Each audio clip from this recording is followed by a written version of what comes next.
Hello friends, welcome to knowledge reference. তো আজকে food SI GK ক্লাসের 12 নম্বর ক্লাস থাকছে সেরা 50টি বাছাই করা ওয়ান লাইনের জিকে, যা তোমাদের আপকামিং ফুড এসআই পরীক্ষার জন্য অতি গুরুত্বপূর্ণ। তোমরা অবশ্যই প্রথম থেকে শেষ পর্যন্ত পুরো ভিডিওটি দেখবে। আর তোমরা যদি এর আগের 11টি পার্ট দেখে না থাকো, অবশ্যই এই চ্যানেলের প্লেলিস্ট থেকে দেখে নেবে, কারণ প্রতিটি ক্লাস তোমাদের আপকামিং বিভিন্ন পরীক্ষার জন্য কিন্তু অতি হেল্পফুল। তো চলো কথা না বাড়িয়ে শুরু করা যাক আজকের ক্লাসের সেরা 50টি প্রশ্নোত্তর কী রয়েছে। তো দেখো, আজকে 606 নম্বর প্রশ্ন থেকে আমাদের এই ভিডিওটি শুরু হচ্ছে। তো প্রথম যে প্রশ্নটি রয়েছে, নিখিল ভারত ট্রেড ইউনিয়ন অর্থাৎ AITUC, ঠিক আছে, নিখিল ভারত ট্রেড ইউনিয়ন এটা গঠিত হয় কত সালে? মনে রাখবে 1920 সালে নিখিল ভারত ট্রেড ইউনিয়ন গঠিত হয়। মোহালি স্টেডিয়াম কোথায় রয়েছে? পাঞ্জাবে রয়েছে মোহালি স্টেডিয়াম। নেক্সট প্রশ্ন, ভোটদানের অধিকার সংবিধানের কোন ধারায় বলা হয়েছে? তো 326 নম্বর আর্টিকেলে সংবিধানে ভোটদানের অধিকারের কথা উল্লেখ রয়েছে। নেক্সট প্রশ্ন, প্রেরি তৃণভূমি কোথায় অবস্থিত? তো উত্তর আমেরিকাতে রয়েছে প্রেরি তৃণভূমি। নেক্সট দেখব, পঞ্চায়েত রাজ ব্যবস্থা সংবিধানের স্বীকৃতি পায় কততম সংবিধান সংশোধনীর মাধ্যমে? তো 73তম সংবিধান সংশোধনীর দ্বারা পঞ্চায়েত রাজ ব্যবস্থা কিন্তু স্বীকৃতি পায়। নেক্সট দেখো, কারখানা বা খনিতে কাজ করার জন্য একটি শিশুর ন্যূনতম কত বয়সের প্রয়োজন? তো এটা হচ্ছে 14 বছর, ঠিক আছে। 14 বছরের কম বয়সী কোনো শিশুকে কিন্তু কারখানা বা খনিতে কাজ করানো যাবে না। নেক্সট প্রশ্ন, পৃথিবীর উচ্চতম মালভূমির নাম কি? খুব সহজ একটি প্রশ্ন, পামির মালভূমি পৃথিবীর উচ্চতম মালভূমি। নেক্সট দেখো, ভারতের সংবিধানের সর্ববৃহৎ উৎস কী? ভারতের সংবিধানের সর্ববৃহৎ উৎস হচ্ছে ভারত শাসন আইন 1935 সালের যে ভারত শাসন আইন রয়েছে, এটি হচ্ছে আমাদের সংবিধানের সর্ববৃহৎ উৎস। নেক্সট, ভারতের দীর্ঘতম হিমবাহের নাম কি? তো সিয়াচেন হিমবাহ, যা ভারতের দীর্ঘতম হিমবাহ, ঠিক আছে। গারবা, এই গারবা হচ্ছে একটি লোকনৃত্য। তো এটা কোন রাজ্যে দেখতে পাওয়া যায়? তো গুজরাটের একটি গুরুত্বপূর্ণ লোকনৃত্য হচ্ছে গারবা।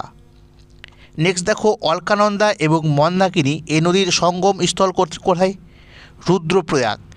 রুদ্রপ্রয়াগের কাছে অলকানন্দা ও মন্দাকিনী নদী পরস্পরকে কিন্তু মিলিত হয়েছে।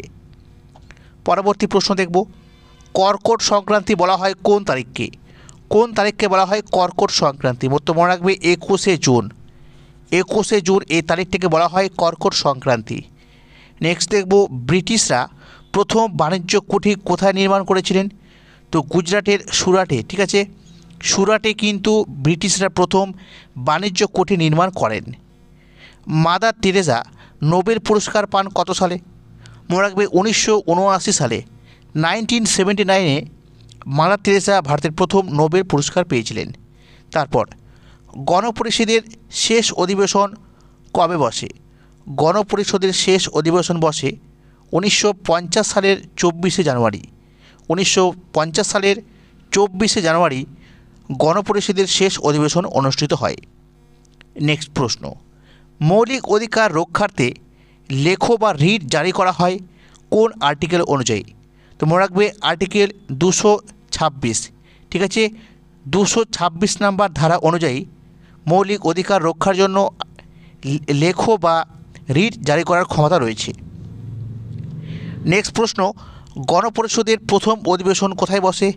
তো দিল্লিতে, ঠিক আছে। দিল্লিতে বসে গণপরিষদের প্রথম অধিবেশন। গান্ধী আরউইন চুক্তির অপর নাম কি? মনে রাখবে দিল্লি চুক্তি। গান্ধী আরউইন চুক্তি দিল্লি চুক্তি নামেও কিন্তু পরিচিত। নেক্সট প্রশ্ন, হর্ষবর্ধনের রাজধানী কোথায় ছিল? থানেশ্বরের, ঠিক আছে। হর্ষবর্ধনের রাজধানী ছিল থানেশ্বর। নেক্সট, মেগাস্থেনিস ভারতে এসেছিলেন কার আমলে? মেগাস্থেনিস ভারতে এসেছিলেন চন্দ্রগুপ্ত মৌর্যের আমলে। চন্দ্রগুপ্ত মৌর্যের আমলে মেগাস্থেনিস ভারতে আসেন। পরবর্তী প্রশ্ন দেখব, স্বদেশ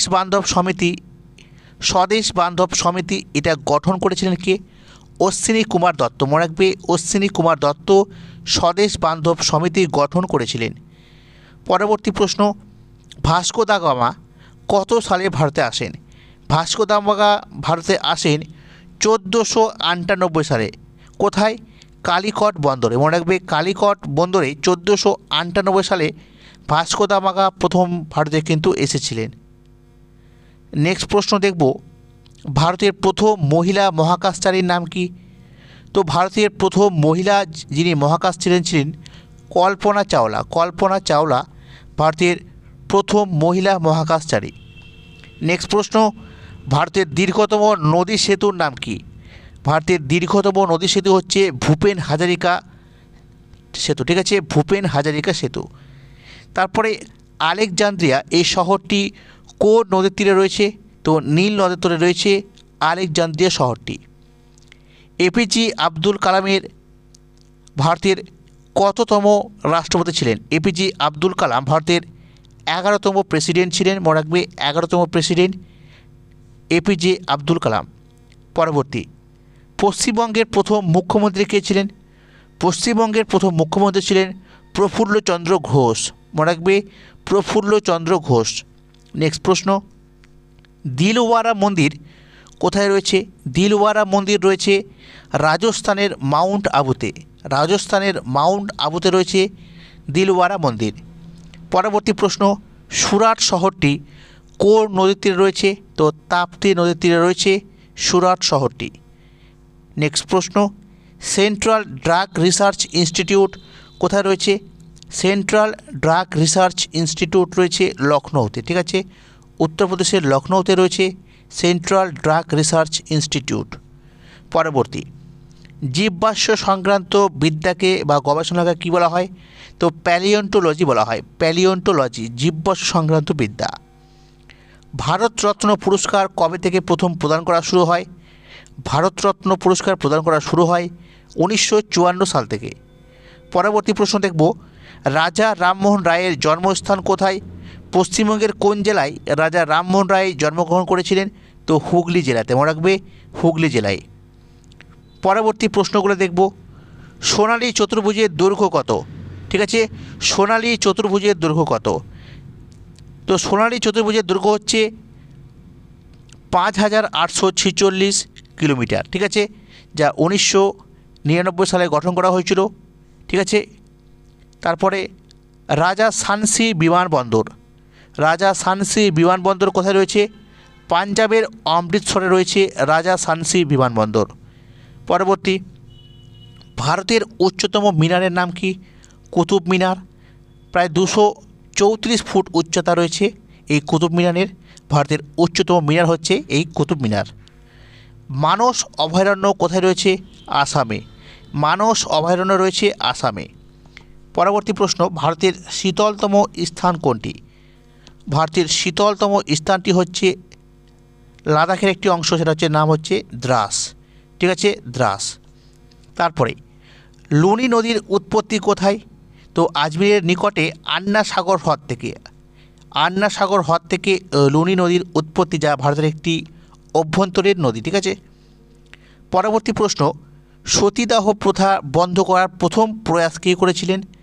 তো সতীদাহ প্রথা বন্ধ করার প্রথম প্রয়াস করেছিলেন মোহাম্মদ বিন তুগলক।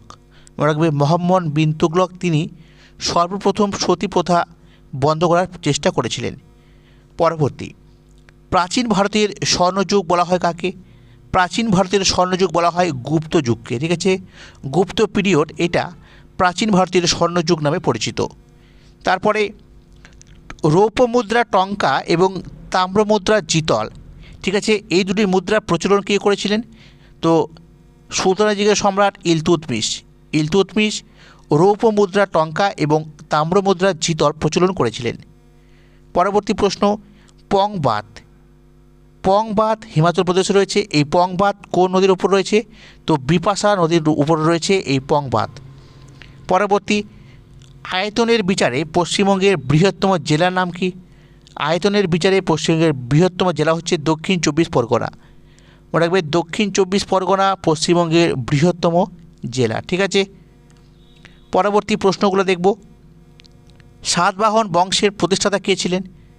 সাতবাহন বংশের প্রতিষ্ঠাতা ছিলেন সিমুক। মনে রাখবে, সিমুক। ঠিক আছে। নেক্সট, সত্যমেব জয়তে এই উক্তিটি নেওয়া হয়েছে কোথা থেকে? তো মুন্ডক উপনিষদ থেকে, মনে রাখবে মুন্ডক উপনিষদ থেকে নেওয়া হয়েছে সত্যমেব জয়তে। তারপর ভারতের প্রথম ঐতিহাসিক গ্রন্থের নাম কি? রাজতরঙ্গিনী। রাজতরঙ্গিনী ভারতের প্রথম ঐতিহাসিক গ্রন্থ, যা কলহন দ্বারা রচিত। পরবর্তী, আমেরিকা উপকূলে ক্রান্তীয় যে ঘূর্ণিঝড় দেখতে পাওয়া যায় তাকে কী বলা হয়? টর্নেডো বলা হয়।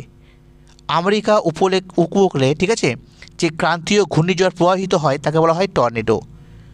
ভারতের নীলগিরি, আরাবল্লী, পূর্বঘাট, পশ্চিমঘাট এগুলো হচ্ছে ক্ষয়জাত পর্বতের উদাহরণ।